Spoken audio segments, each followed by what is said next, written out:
Bueno amigos, en este video vamos a basarnos en un pequeño fragmento de la serie El Innombrable, y vamos a hacer un poquito, a recordar un poco lo que fue la seguridad democrática de este nefasto personaje y lo que eso significó en las zonas recuperadas, porque lo que sí hay que darle la razón en el gobierno de Álvaro Uribe Vélez, lo que sí hay que darle la razón y durante la gobernación de él, que sí fue cierto que ellos desplegaron la guerrilla, no la acabaron, pero sí la desplegaron.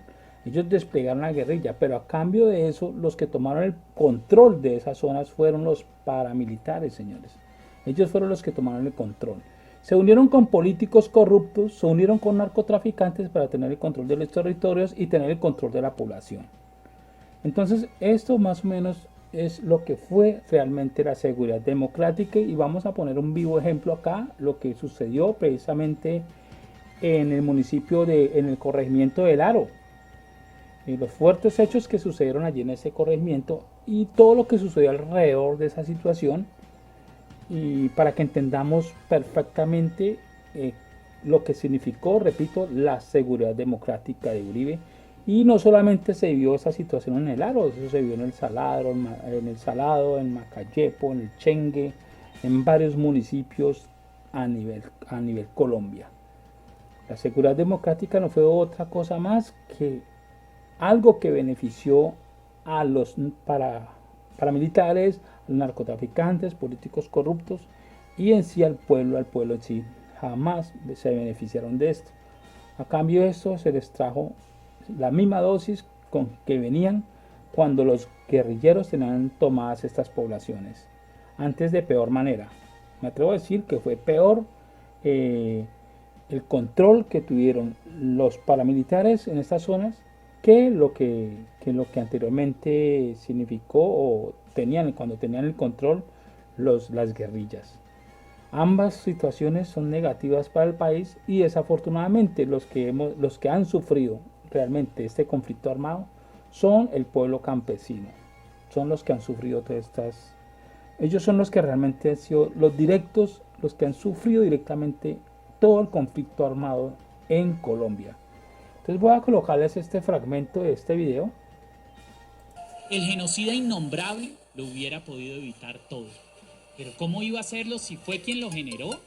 Por esta razón es como si ese gobernador bajito, de gafas y cara de sacristán, hubiera entrado a las poblaciones y hubiera escogido desde su caballo a los campesinos, como si hubiera prendido las motosierras y las hubiera dirigido al pescuezo. Escuché un poco disparos y muertos como por la vía de la carretera. Bueno amigos, esta serie la verdad sí es muy corta, pero la verdad si nos atrevemos a analizar segundo a segundo esta serie, la verdad hay cosas bastante interesantes. Porque aquí en este simple pedacito de 10-15 segundos hablan mucho de lo que hubiera podido evitar Álvaro Uribe Vélez si lo hubiera querido realmente brindarle la seguridad a los colombianos. ¿Por qué se vieron todas esas situaciones en esos corregimientos tan alejados, tan desamparados por el Estado?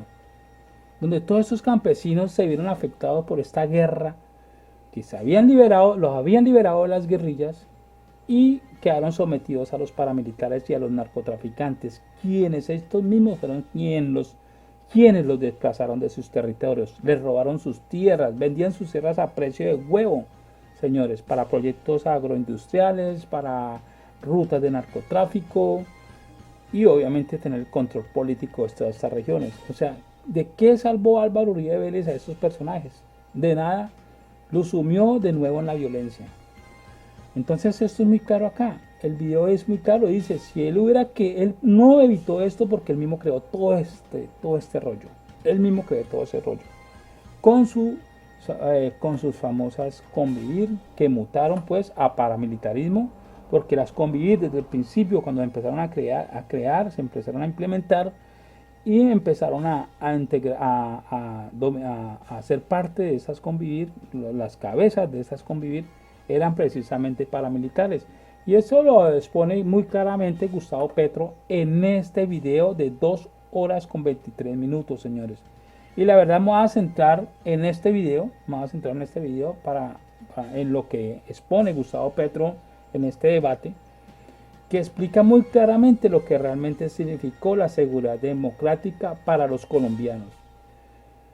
Repito, hay dos cosas acá que hay que separar. Una cosa, los que vivieron en aquel entonces, los que vivimos en las ciudades que realmente no vivimos esta guerra, no la vivimos directamente, pero sí la vivieron los campesinos, y más que todos los que estaban, todos los municipios y corregimientos que estaban ubicados precisamente en esta zona, que lo que es Antioquia, Sucre, bueno, todos los departamentos de la costa atlántica, que realmente fueron los que vivieron toda esta violencia. ¿Por qué razón? ¿Por qué se centró tanto la violencia en aquel entonces en esos sectores?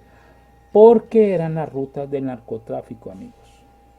Entonces, por eso en Bogotá, la gente de Bogotá, de Medellín, de Cali, de algunas ciudades no vieron tanto esto. Los que sí vivieron esto directamente fueron los campesinos.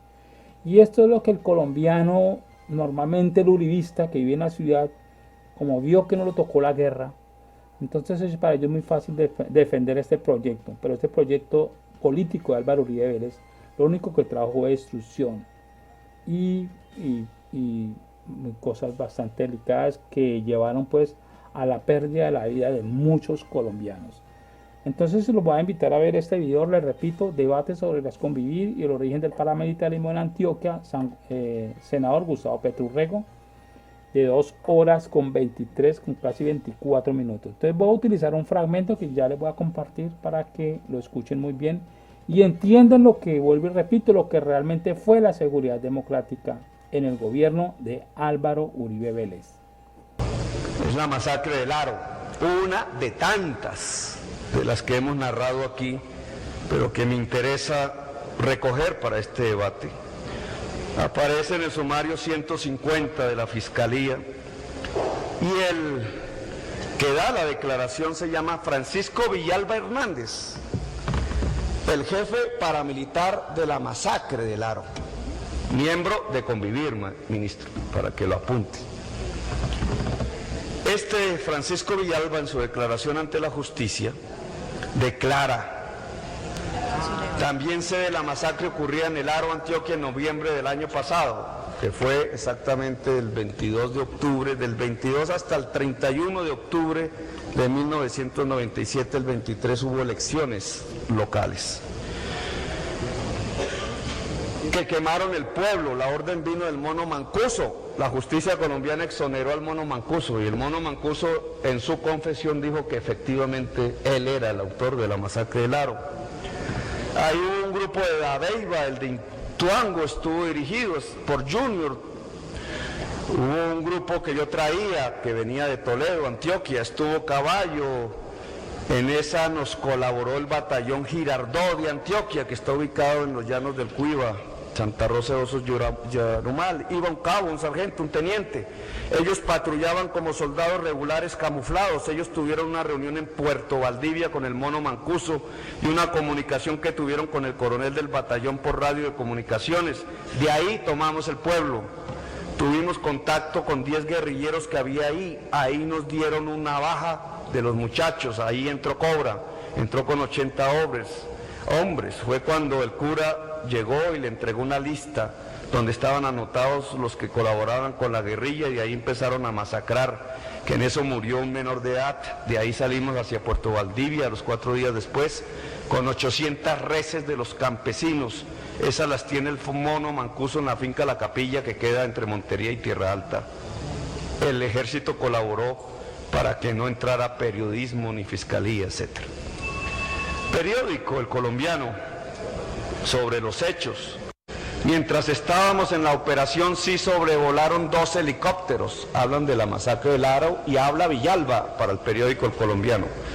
Mientras estábamos en la operación sí sobrevolaron 2 helicópteros, el base de las autodefensas, que fue el que aterrizó con nuestros comandantes y se llevó 4 muertos de nosotros, y uno amarillo, que en ningún momento nos prestó ayuda. Yo todo el tiempo me comuniqué con Castaño, que estaba en la base de la finca La 35, al lado del caserío El Tomate en San Pedro de Urabá. Y dice el tiempo, Mancuso se destapa, confesión, bajo la ley de justicia y paz.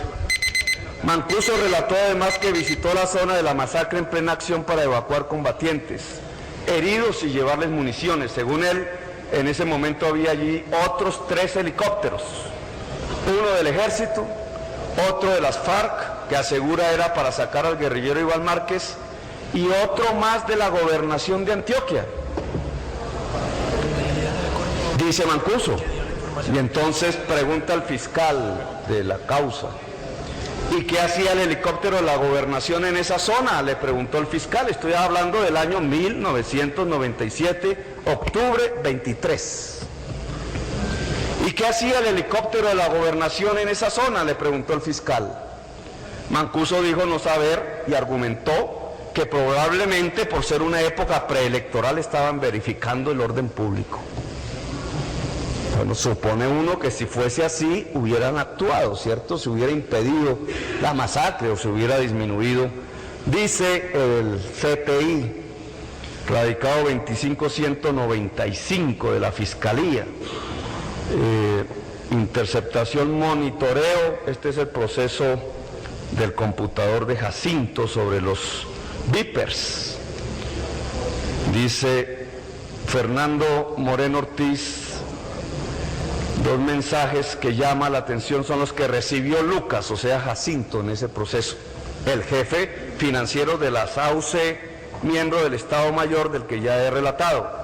Favor llamar a Ituango al 864-3014, preguntar por Román. Ese fue el día en que se inició la masacre del Aro. Este es el mismo que se comunicaba con los señor Villegas Uribe, con el señor Santiago Gallón.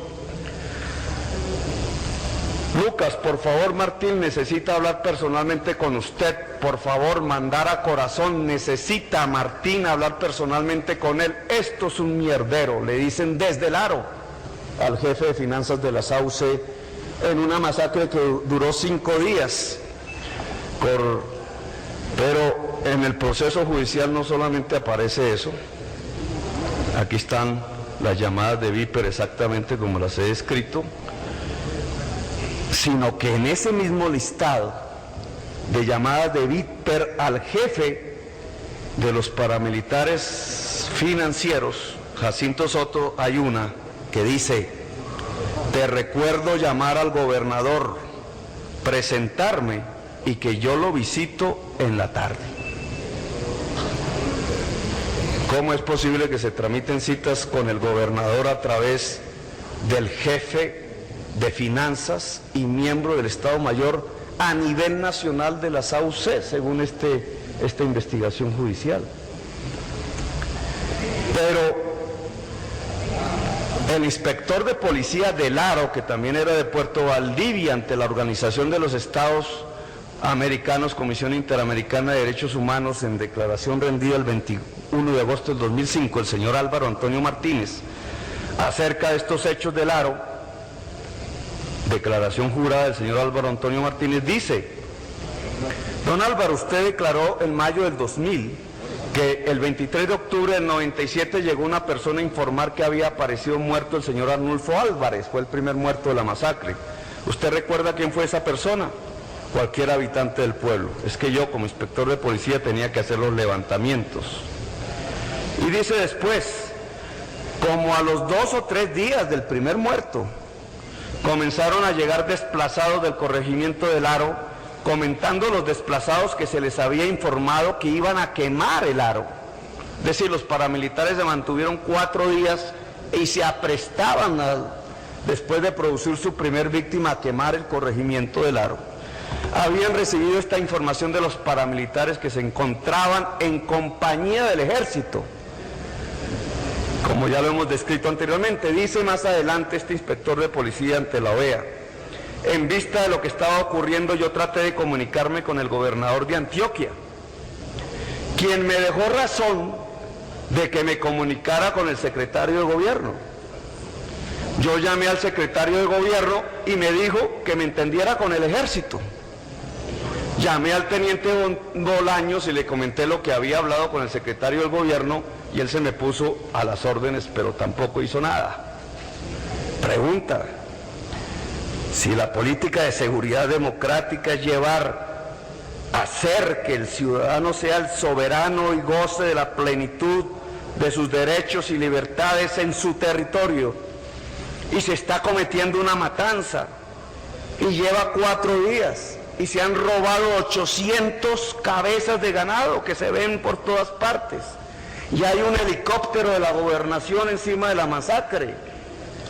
¿Cómo es que la respuesta del gobernador al único funcionario del Estado vigente ahí que no sea militar, sea que hable con el secretario, y el secretario le dice que hable con los militares, y los militares le dicen que con el teniente Bolaños, que a propósito, el teniente Bolaños es el que le ayudó a Mancuso a llevarse los 800 cabezas de ganado hasta su finca?